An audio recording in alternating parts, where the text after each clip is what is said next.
All right, today's lesson, we're going to talk about one-step equations on page 49, 922 of 17.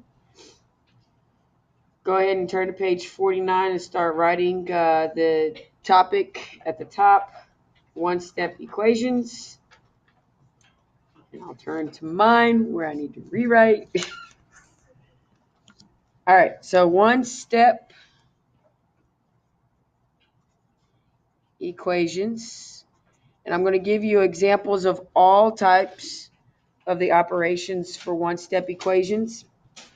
But the rule of thumb, the key to this for one-step equations is what you do to one side, you must do to the other. Just like in fractions, what you do to the top, you must do to the bottom. What you do to the bottom, you must do to the top. So it's the same on the equation side. If you do something to one side of the equal sign, you have to do it to the other side as well. So the rule of thumb is once you do something, let's see.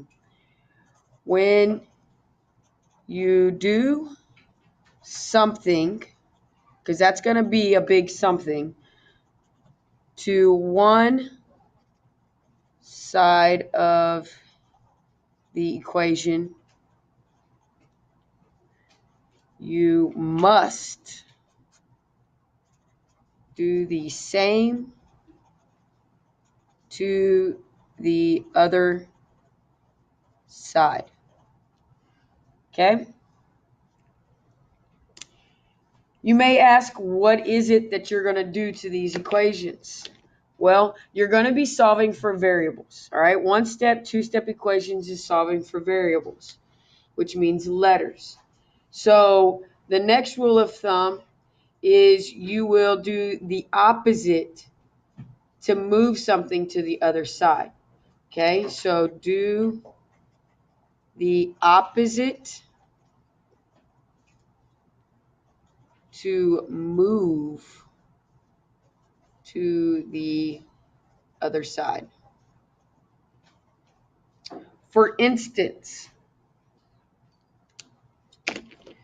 let's do an example. Where's my blue? Here it is. X plus 2 equals 3. Everybody knows that 1 plus 2 is 3, right? And in elementary school, they probably had a box plus 2 equals 3. Okay, does that look familiar? It does to me, okay? So x plus 2 equals 3. How we are going to start solving for this, instead of just using our memory, and especially when we start getting a whole lot bigger numbers, is we need to know that we do the opposite to both sides to get this number to the other side. Okay, so what I did to the left-hand side of the equals bar, or equation symbol, I have to do it to the other side, the right side of the equal symbol. Okay, a positive 2 minus 2 is 0. So basically, there's nothing here anymore, and that's what we want. We want our variable by itself. You leave your variable on the side that it is on, put your equal, and then 3 minus 2 is your 1. So we know that 1 plus 2 equals 3. Okay? Now, obviously, this one was a straightforward, a little bit simple, elementary style question. But what if we don't know something like it? Got to kind of mix it up here. We have 27 plus x equals 56. Okay? My question is, now I put the number and not the variable on this outside. There's no plus symbol here, but it is a positive number. So the opposite of a positive number is a negative number. All right? So we're still subtracting 27 to both sides. The same number of positives to the same number of negatives. We talked about it being 0 pairs. So this is zeroing it out, and all I have left is an x. okay, as my variable. The equals symbols come straight down, and now you're just subtracting 56 minus 27. Again, you're doing the same thing on both sides of the equal sign. Do your subtraction. 7 up to 16, 9, 5, 4, 3, 2. So you get 29. X equals 29. Okay, so now that we've covered addition, we're going to move on to a subtraction equation. And say we have, let me look for an example. So we have x minus 47 equals 18. Okay, I can't do this in my head. I don't know very many people, unless they're a math genius, that can do it. So the opposite of a subtraction sign or a negative sign is a positive or an addition sign. So in order to get rid of 47 on this side and move it to the other side, you're doing the opposite, and I'm getting x by itself. So 47 positive on both sides. Okay, this gives you 0. The x is brought down. And now all we're doing is adding our 18 plus 47. And you get 65. So x equals 65. To check yourself, you can plug in 65 for x, because that's what we're saying x equals. X is 65. So if you plug in 65 and then you subtract 47, you should get 18. 7 up to 15 is 8, and 5 minus 4 is 1. So that is our check. Okay? Y'all see how this works? And y'all can do the same with the addition one. You can plug in the value for x, and so 27 plus 29 should be 56. All right, that's just to check to see if you did your mathematics correctly. All right, go ahead and turn the page. Let me adjust. I'm going to go ahead and move on to an example of multiplication. So we have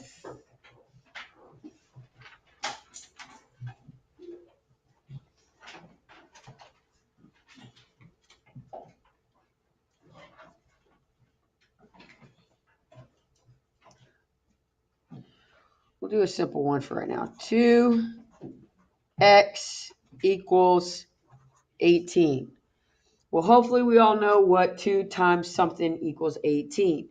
But to show you the steps, this is a multiplication. Anytime you see a number next to a letter, this means to multiply. So the opposite of multiplication is division. You divide 2 on both sides.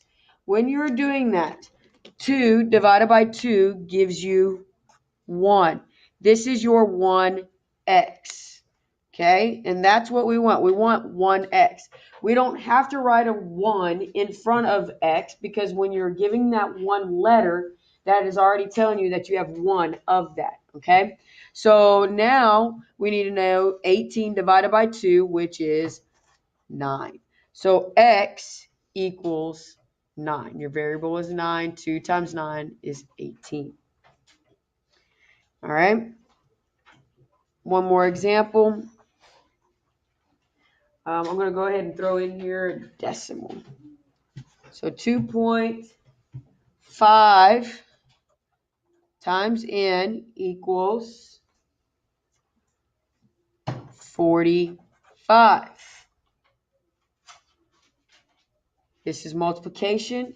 So I'm going to divide by 2.5 on both sides. Remember, what you do to one side, you must do to the other.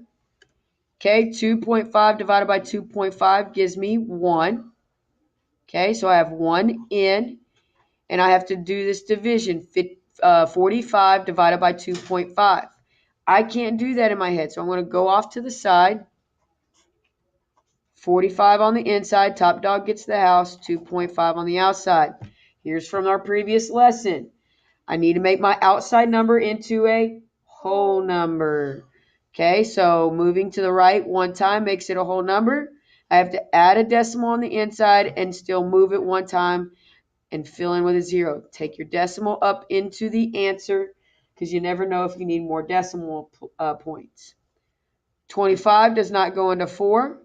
25 goes into 45 one time. Oops. You get 20 remaining. Bring down your 0. 25 into 200 is 8 times. So your answer for n is 18. All right, so the last example that I need, 2 examples that I need to show you is going to be on division. The opposite of division is multiplication. All right, so here is our first example, and we have n divided by 13 equals 4. N is divided by 13 and it equals 4. Now, there's 2 things that you can do with this. Okay? You want to multiply, but you're multiplying by the reciprocal. Okay? Reciprocal, remember, is flipping that fraction around. So when we flip this around and we multiply, we were multiplying by 13 over 1. Well, 13 over 1 is 13, correct? So I am multiplying here by that reciprocal, but in all, I'm basically multiplying, and I'm going to write this in a different color, multiplying by 13. Just the whole number, right? So you're multiplying by that denominator on both sides.